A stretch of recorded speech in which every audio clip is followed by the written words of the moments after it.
Сегодня мы тестируем Touareg R. Это большой гибридный немецкий SUV. По идее, он должен стать альтернативой V8 4 литра, альтернативой большим монструозным моторам. Я не буду растекаться по древу. Мы все знаем, что умеет Touareg. Сегодня мы сосредоточимся на главных вещах и поймем, альтернатива или нет. Вы смотрите программу «Две лошадиные силы». Меня зовут Рауль.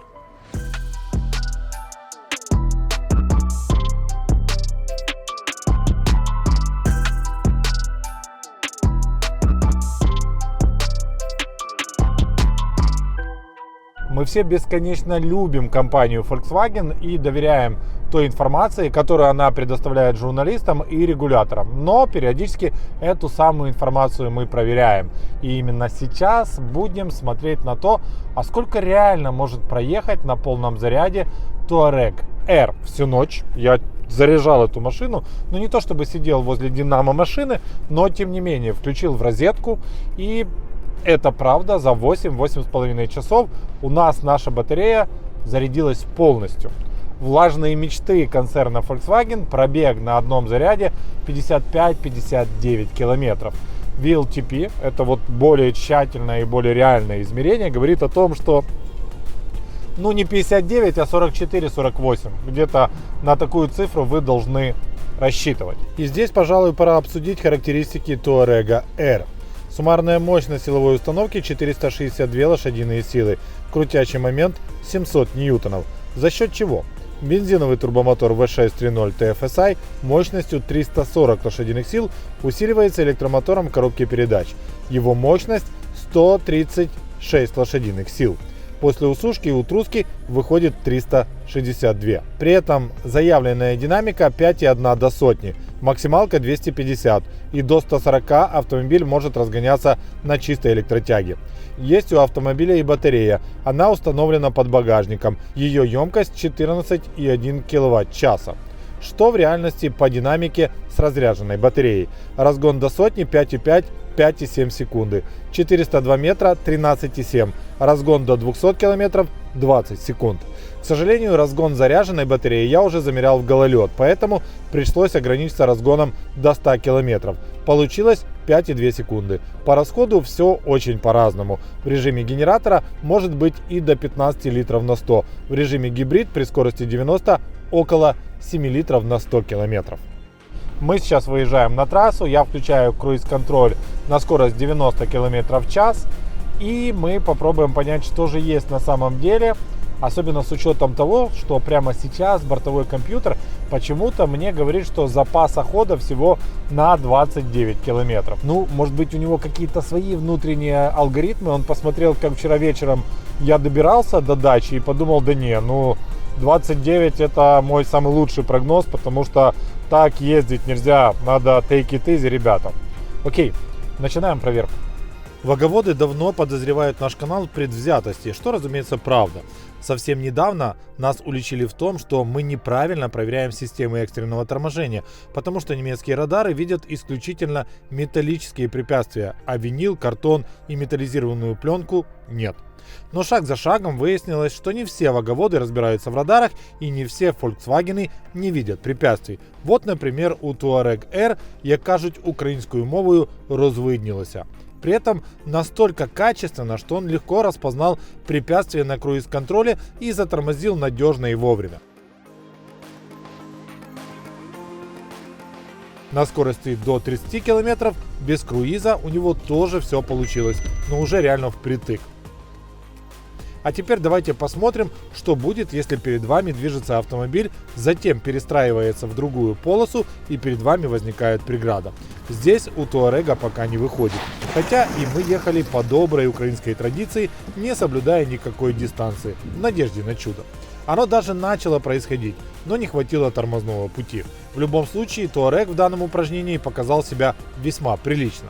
У меня здесь абсолютный misunderstanding между одним бортовым компьютером и вторым бортовым компьютером, между одним монитором и вторым монитором Touareg, потому что на большом мониторе мне говорят, что запаса хода у нас осталось на 25 километров, стартовали, еще раз напомню, с 29, а на спидометре я вижу, что мы уже проехали 20 километров. Таким образом, потеряв 4 километра электрического пробега на этом мониторе, мы приобрели 20 километров реального пробега. И вот здесь я уже начинаю верить, что возможно, километров 50 мы на одном заряде проедем. На улице холодно, мерзко и неприятно, а вам нужно оформить полис страхования ОСАГО, то есть гражданскую ответственность. Ничего страшного, воспользуйтесь услугами нашего партнера. Это сервис онлайн-страхования Hotline Finance. Все будет быстро, вам подберут самые интересные предложения. Это означает, что сохранится баланс цена-качество, а также прибавится много интересных и полезных плюшек, которые вы получите в свой полис. А также не забывайте следить за акционными предложениями, которые позволят вам сэкономить до 40% от стоимости страховки. Ну и к тому же не забывайте про промокод 2HP. Когда вы его введете, вы также получите дополнительную скидку в 50 гривен. Мелочь, а приятно. Ссылка на Hotline находится в описании к моему видео. Обычно у Touareg с полным приводом все просто отлично, но гибридные версии это не всегда история про чистую механику. Часто полный привод обеспечивается за счет электромотора, установленного на заднюю ось, и практически всегда это негативно сказывается на внедорожных возможностях автомобиля.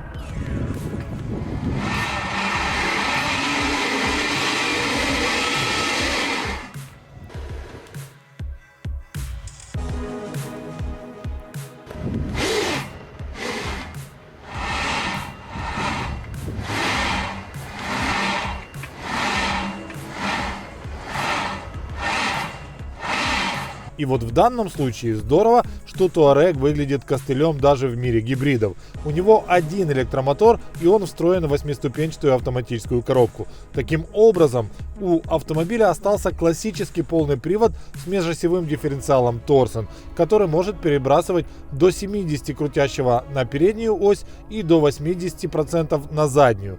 И все это время вы наблюдаете, как Touareg R с большим запасом по крутящему буквально вырывает наши платформы из-под колес во всех возможных конфигурациях.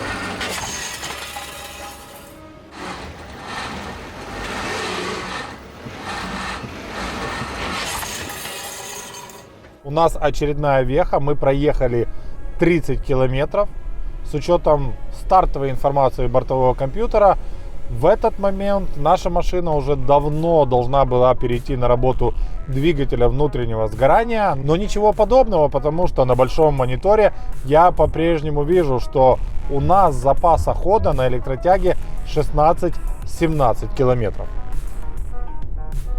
Это очень забавно.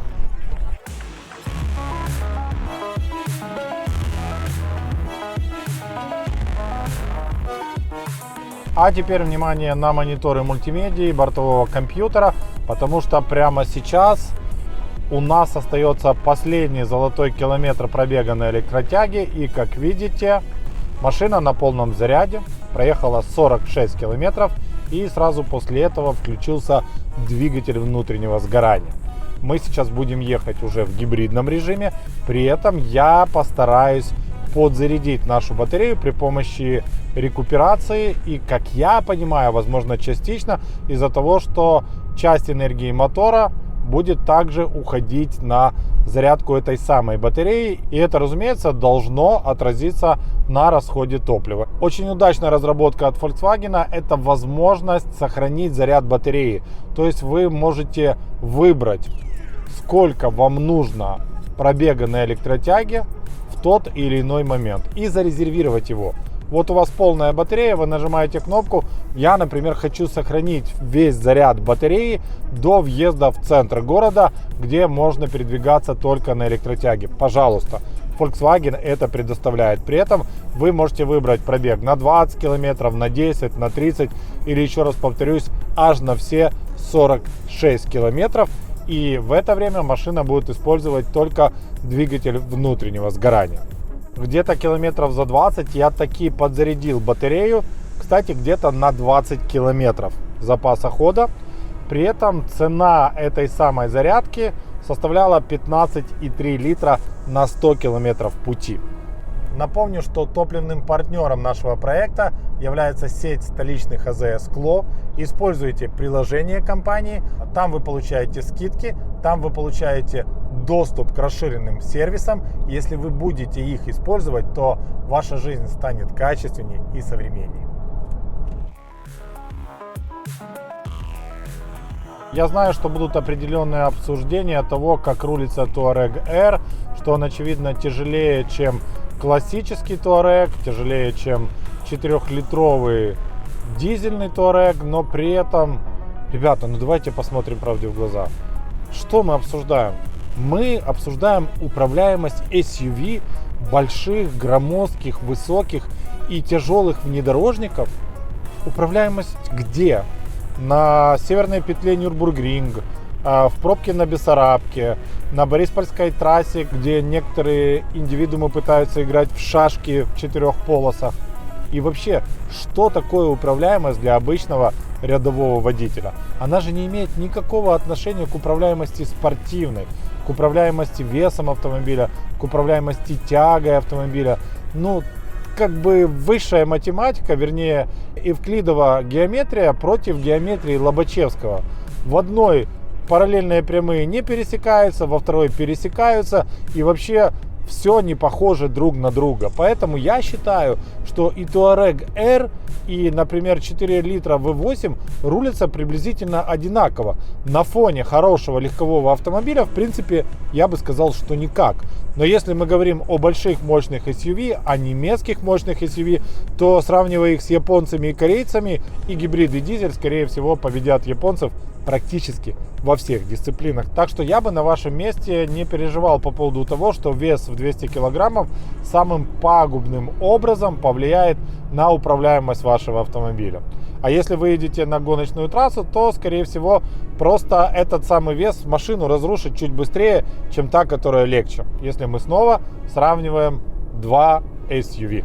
Мы знаем, что Touareg R тестировали на многих каналах, поэтому решили снять вам салон условно ночью, когда можно увидеть, сколько времени дизайнеры и инженеры потратили на создание премиального освещения и подсветок внутри салона. Особенно с учетом, сколько вариантов настроек вам предлагает производитель. И здесь надо признать, что Touareg выглядит круто. Практически ужас, летящий на крыльях ночи.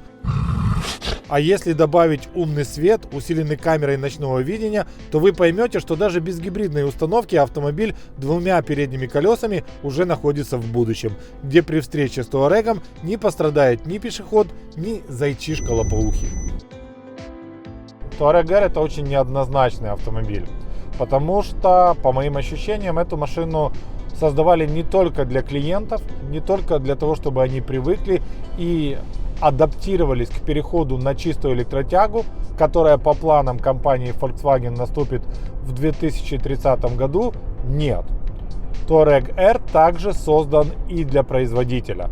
Touareg R должен выровнять температуру по больнице и показать, что в целом концерн выбрасывает в атмосферу меньше вредных веществ именно благодаря электро- и гибридным технологиям.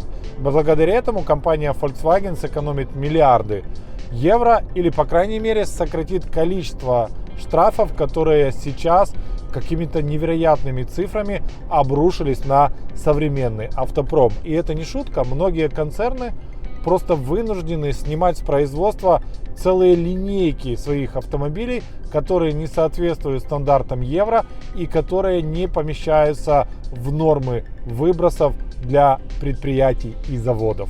Это огромные цифры, это, конечно, делает автомобильный мир более бедным. Мы видим меньше моделей, мы видим меньше интересных моделей, все стремится к унификации. И как это ни прискорбно, рано или поздно мы действительно получим всего несколько концернов, единую платформу или несколько единых платформ, на базе которых будет выпускаться все живое. На данный момент пока непонятно, действительно будут ли это только электрические автомобили, потому что я не забываю в каждом тесте про концерн Toyota, которая очень сильно продвигает водородные моторы, а с недавнего времени японские концерны объединяют свои усилия вокруг сохранения двигателей внутреннего сгорания.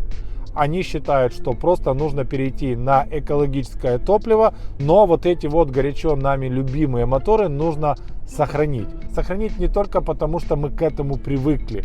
Сохранить не только потому, что для концернов понятно, как зарабатывать на этом деньги. Но также сохранить для того, чтобы сохранить рабочие места. Мы все себе вообще очень слабо представляем, как изменится автомобильная индустрия, когда исчезнут двигатели внутреннего сгорания. Это означает, что по всему миру в ближайшие 10 лет могут уволить не миллионы, а десятки миллионов людей, которые были задействованы во всех смежных производствах. Мотор это сложно, охлаждение для мотора это сложно, выхлоп для мотора это сложно.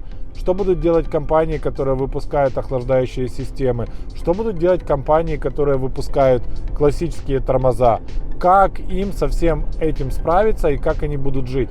Сегодня производитель заявляет, что благодаря рекуперации тормоза и тормозные колодки могут действовать весь срок эксплуатации автомобиля. Это значит, что тормоза могут жить 10, 12, 15 лет. Сколько тогда должны стоить тормоза, если на них производитель зарабатывает раз в 15 лет? Я думаю, что сократится количество выпускаемых тормозных систем, а это означает, что они вырастут в цене в десятки раз. А самое главное заключается в том, что десятки миллионов людей, которые будут уволены, впоследствии не смогут покупать автомобили, потому что у них не будет денег, не будет заработка. И вот этот вот замкнутый круг пока невозможно никак разорвать. При том, что мы понимаем, что прогресс остановить нельзя, что автоматизация очень глубоко проникает во все сферы жизни и что очень скоро роботы заменят 90% работы человека. И вот здесь мы уже упираемся вот в те самые важные экономические истории, которые называются гарантированный доход, когда человек получает деньги просто так, ни за что, потому что экономика работает, а для того, чтобы экономика работала, вот этот человек полученные деньги должен пойти и потратить на гаджеты, на еду и так далее, и так далее, и так далее. И здесь, в принципе, тоже до конца непонятно, как все это будет работать, потому что планета Земля неоднородна, страны неоднородны. Одно дело первая экономика в Евросоюзе Германия, одно дело Япония, а другое дело Украина. Именно поэтому я считаю, что Touareg R станет нишевым автомобилем, что Touareg R будет автомобилем переходным и что по сути перед нами костыль, ходунки, которые помогут и клиентам, потребителям, и самому концерну перебраться в наше светлое электрическое будущее, светлое водородное будущее или хотя бы частично светлое экологическое будущее. На данный момент очевидно, что двигателям внутреннего сгорания конец. И вот эта вот сложная система – это только начало этого самого конца. Потому что в Украине мы не видим электромобили, которые полным ходом штампует компания Volkswagen. Как только вы выезжаете за пределы Украины, вы вдруг внезапно понимаете, что немцы давно предлагают для европейских потребителей не только ID3, а и ID4. А если мы говорим о китайском рынке, то там уже целые линейки и гольфов, и джет, и бор, и чего только угодно, которые движутся на электротяге. Да, те автомобили тоже морально устарели. Да, гибридная технология на фоне Теслы или того же Ioniq 5 это как бы даже не прошлое столетие, а юрский период. Это какое-то реликтовое ископаемое. Это параллельный мир, который существует рядом с будущим. Вот есть Tesla, есть Ioniq, есть ID3, есть ID4, а есть Touareg R и автомобили с двигателем внутреннего сгорания.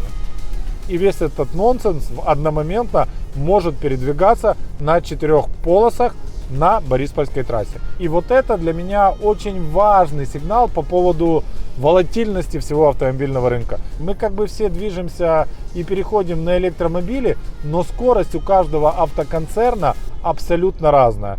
И очень часто мы понимаем, что вот тот бренд ушел на 100 лет вперед, этот отстает на 40, а у этого есть надежда, если они сильно не натупят. Компания Volkswagen изо всех сил пытается избежать судьбы компании Nokia, которая в свое время занимала 90% рынка мобильных телефонов, а потом все изменилось благодаря 2-3 ключевым технологиям. Сейчас Volkswagen понимает, что он очень сильно отстает, и все те миллиарды, которые есть или которых нету, сейчас просто сжигаются в конструкторских бюро, которые пытаются запрыгнуть в последний вагон электротехнологий. И в такие времена, конечно же, появляются новые и абсолютно неожиданные возможности для концернов, которые раньше оказались крепкими середняками или вообще производителями какого-нибудь ширпотреба. Посмотрите на компанию Hyundai. На сегодня никто не считает ее производителем ширпотреба, это раз. Во-вторых, те электромобили, которые на сегодня выпускают Hyundai, в дальнейшем могут вообще полностью изменить позиционирование бренда. В какой-то момент он вообще может превратиться в премиальный и заткнуть за пояс былой блеск немецкой четверки. И я абсолютно не преувеличиваю. Посмотрите на американского производителя, который пытается произвести один электрический пикап вот уже 10 лет. Штуки 3 они уже все-таки сделали и передали клиентам. Этот бренд называется Rivian, и на сегодня его капитализация больше, чем концерн Nissan. И все это покоится на двух китах. Красивая картинка, красивая история, мечта американца приобрести классный футуристичный электрический пикап. Но вы посмотрите на ожидания клиентов. Вы посмотрите на ожидания современного поколения. Они все хотят получать электрички, они все хотят получать футуристический дизайн, и они все хотят получить автопилот. Они хотят получить гаджет, а не автомобиль. Если мы посмотрим на компанию Volkswagen, она точно так же пытается двигаться в этом направлении. Но не так быстро, как новоделы. Не так быстро, как компании, которые появились с нуля. Возможно, немцы медленно запрягают, а потом эгегей покажут как надо. И есть у меня небольшая надежда, что так и случится, потому что когда я смотрю на Taycan, это уже продукт. Когда я смотрю на Nissan Ariya, это уже продукт. Когда я смотрю на Ioniq 5, это уже продукт. Когда я смотрю на Touareg R, я понимаю, что это хороший качественный костыль, который должен доковылять меня до продукта. Но рано или поздно это получится. Ну, по крайней мере, любители Volkswagen должны в это свято верить.